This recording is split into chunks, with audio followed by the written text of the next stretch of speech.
So I'm going to do the talk today. Yay, Karen Drucker! So my religion is kindness, and I practice it every day. Do you practice it every day? Yes, kind of, sort of. Even when that person cuts you off on the freeway and someone gives you a little email that you're like.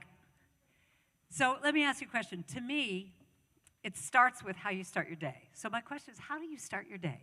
Because it starts with love. To who? To yourself first.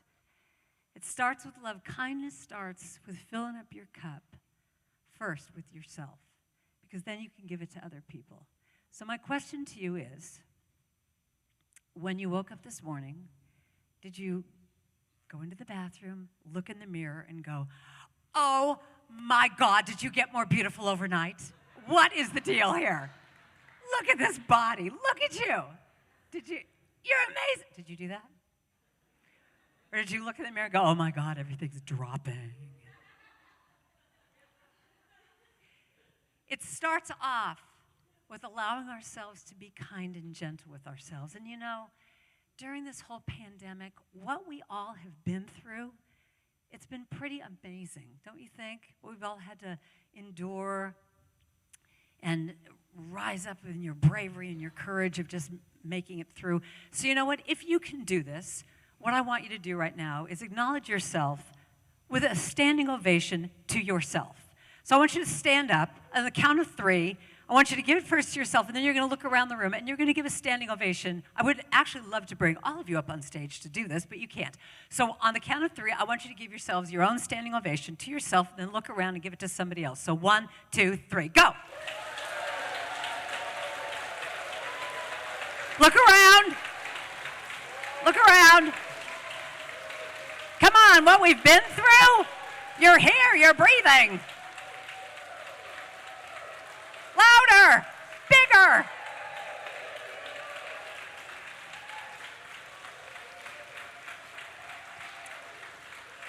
That's very good. Good job.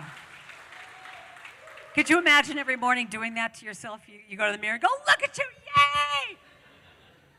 I know someone who just wakes up every morning and she just simply says, ta-da, I'm here. It's taking that time for ourselves first. You know, in all my songs, I always have a thing of put your hand on your heart and just give it to yourself. My gratitude before me and behind me, you know, it's giving it to yourself so that you can give it to others. Because then you can be present. You can be present to see other people when you've taken that time for yourself. I love this quote from the Dalai Lama. This is my religion. There is no need for temples, no need for complicated philosophy. Our own brain, our own heart is our temple, and that philosophy is kindness. Isn't that great? So I love this. I love one of the things about Facebook is that during the pandemic, I would read all of these wonderful examples of people being sweet and kind to each other. And I just read this the other day, and I want to read this to you. Here's a woman who wrote on Facebook, to the man in line behind me at the Gainesville Target, who saw that after hitting my grocery budget limit, I decided to put back my pumpkin spice candle and the makeup I had picked out for myself. You didn't know that I always save my stuff for last, and I usually end up putting it back. You didn't know that I have 2 fussy kids. The 2 kids that were with me that were fussy, I actually have 4. And you didn't know that I have postpartum depression and that I use that scent as a way to boost my mood. You didn't know that this week had been full of sick kids, parent-teacher conferences, and emergency dental visits. And I was so looking forward to lighting that candle at nap time and just giving myself a minute to relax. Even without knowing any of that, you saw me. You saw me as a human, not just some mom in front of you that was distracted and going way too slow. You heard me say that I'd like to put these items back, and you said, oh, no, you're getting them. You didn't take no for an answer. You told me, you deserve that candle. And when I started to tear up, you said, you deserve it. So you, sir, you are the good in the world. You made my day, probably my week, and I will pay it forward. Thank you so much for your kind heart and your words. We never know the impact that we have on other people. Just that moment of seeing somebody and getting them. You know, in all of my women's retreats, one of the things that we always do whenever anybody speaks is we have a little shorthand that we say, blessed be. And what that really means is, I hear you and I see you. Isn't that the greatest gift that we can give anyone? Is your presence, just simply to be seen and heard. That's why this Posse Festival, this whole conference that we've had is so sweet, because we come into a place where people say, oh, I know what you do. I know what you're trying to say with your songs. I see you and I hear you.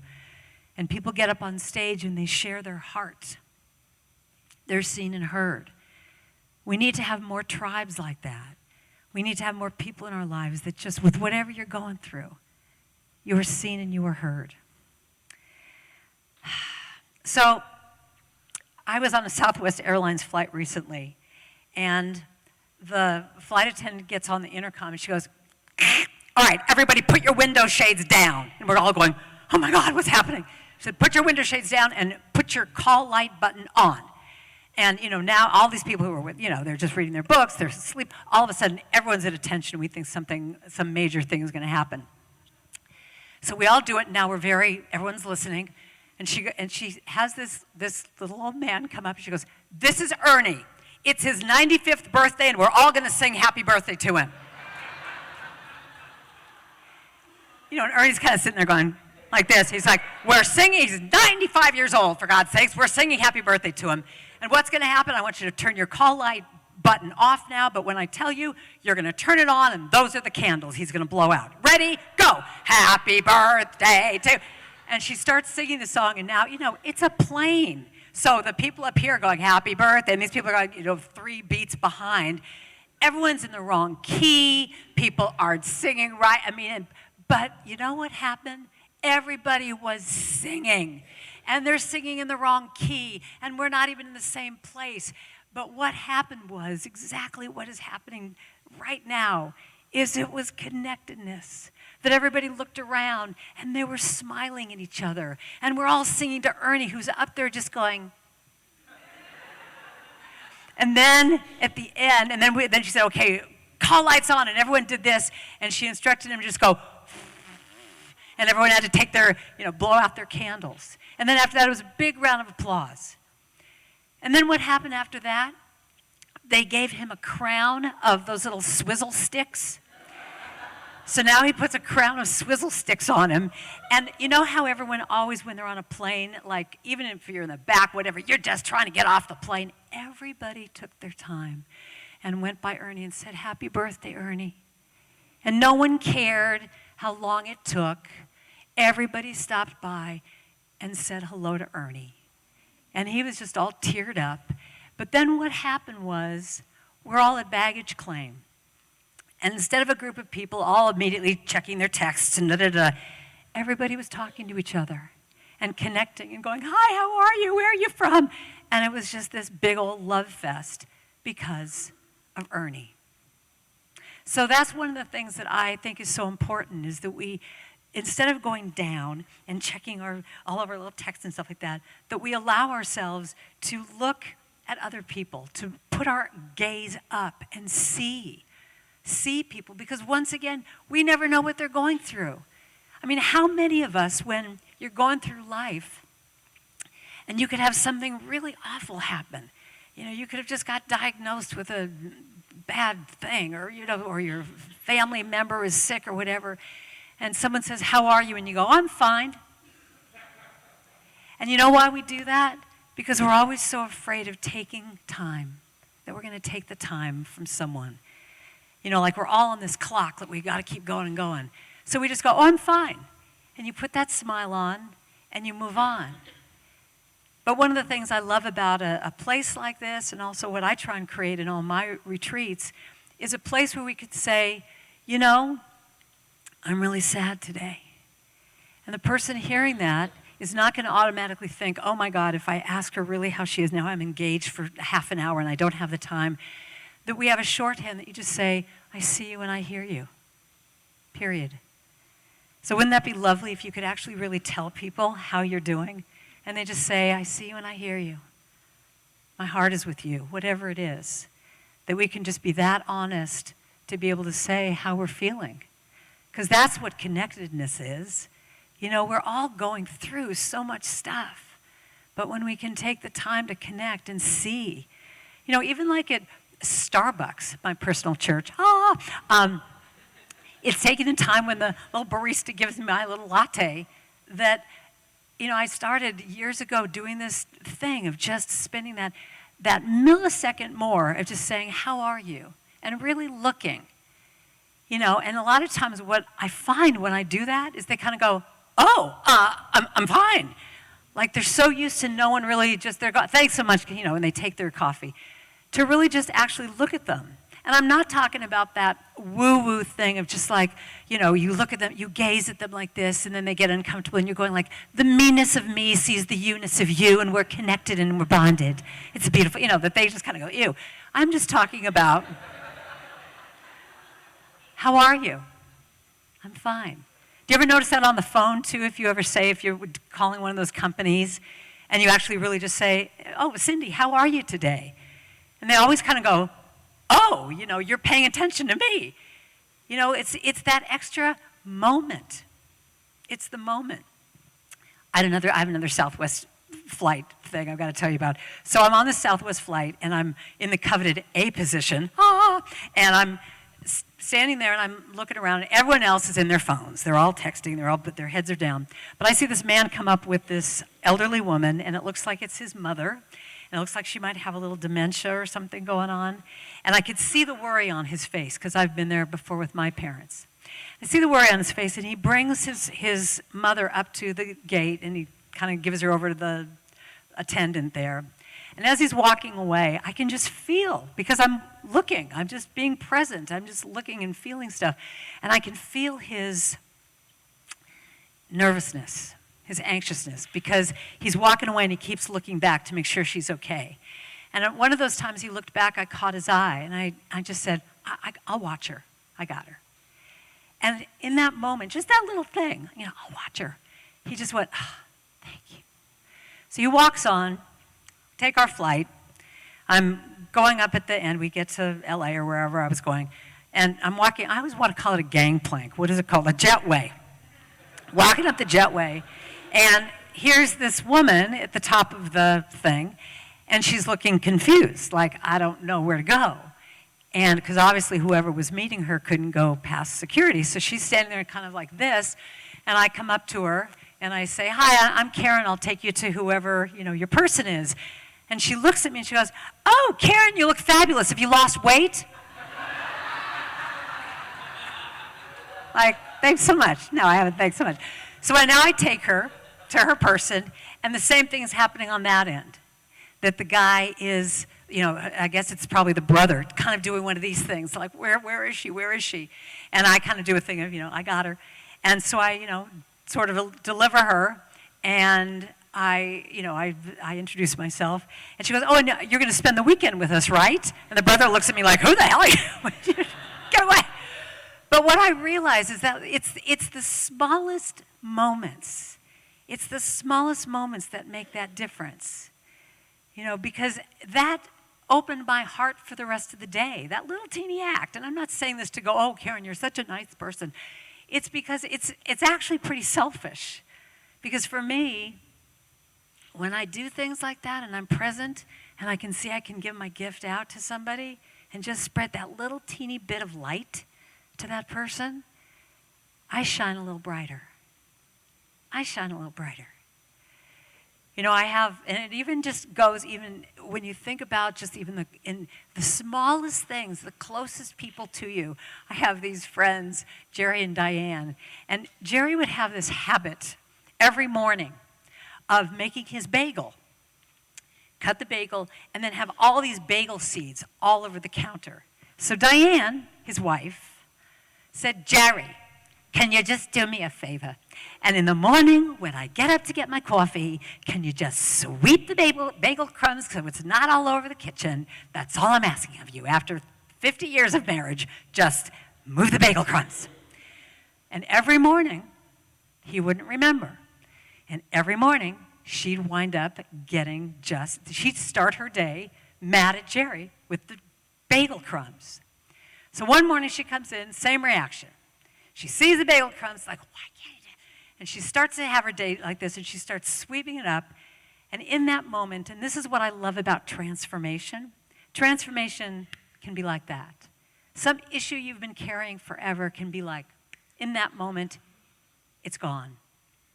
Because in that moment, she's sweeping the bagel crumbs, she's having her whole reaction, why can't he? And then all of a sudden she realizes, because she's seeing the bagel crumbs, it means he's still here. He's still here. And in that moment, because he had had health problems, and in that moment, she realized, every day when I see his bagel crumbs, he's with me still, because one day, those bagel crumbs won't be there. So she swept them away, and she just had a transformation. And that's what it usually is.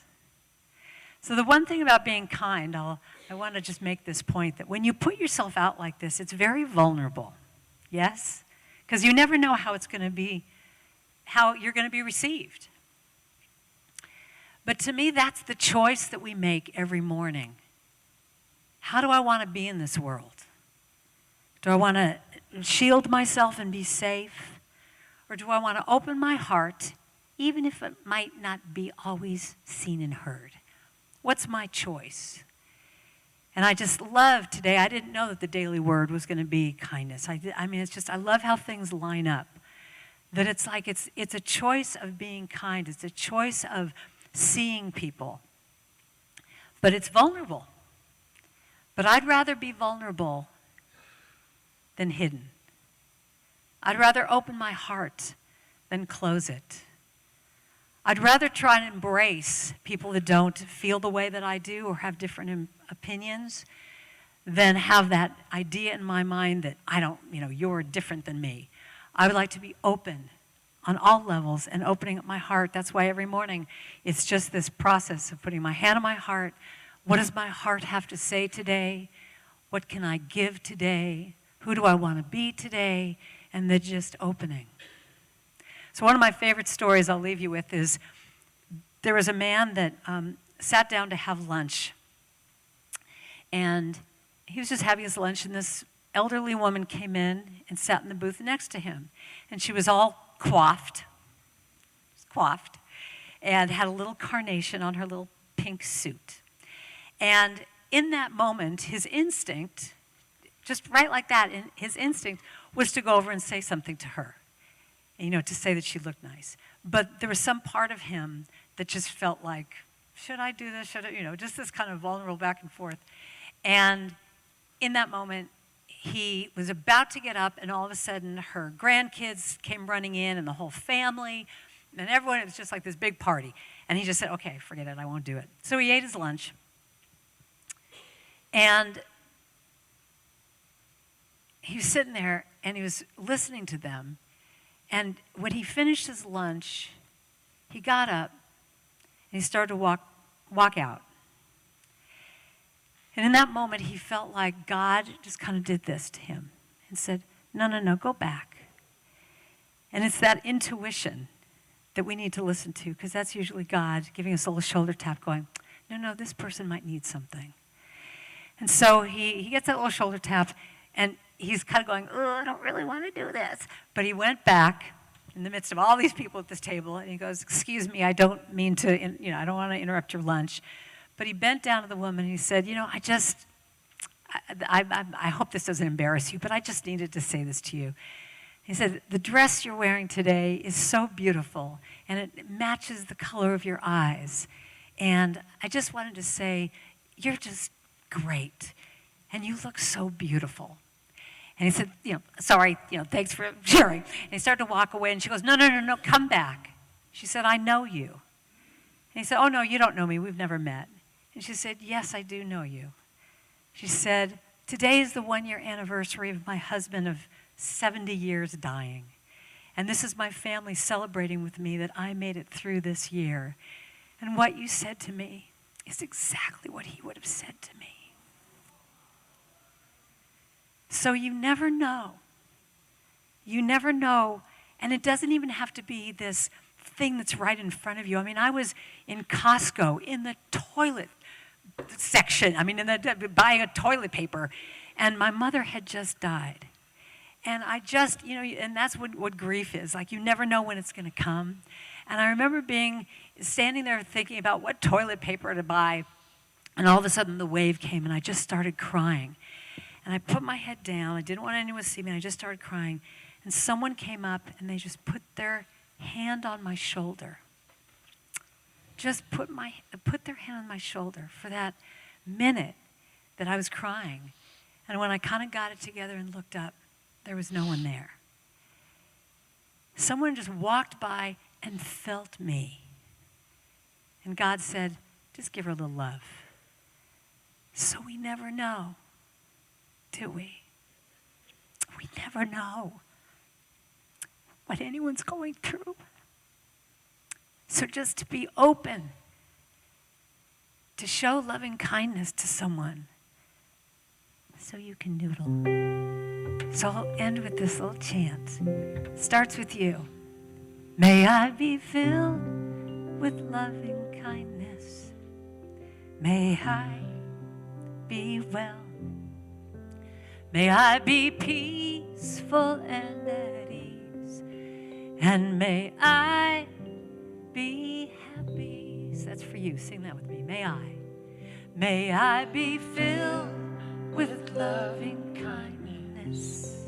May I be well, peaceful and at ease. May I be peaceful and at ease, happy. And may I be happy. To look around the room and say, may you, just do this. May you be filled with loving kindness. May you be well. May you be well, peaceful. May you be peaceful and at ease, happy. And may you be happy. Now let's give it to everyone in the room. Last one, we. May we be filled with loving kindness. Look around. May we be well, peaceful. May we be peaceful and at ease. And may we be happy. So your homework assignment this week is what Richard even said at the beginning. Do something kind for yourself. One thing. Think of it right now. Something for someone else. Think of that right now.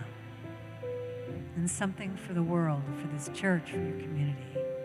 But let it start with you.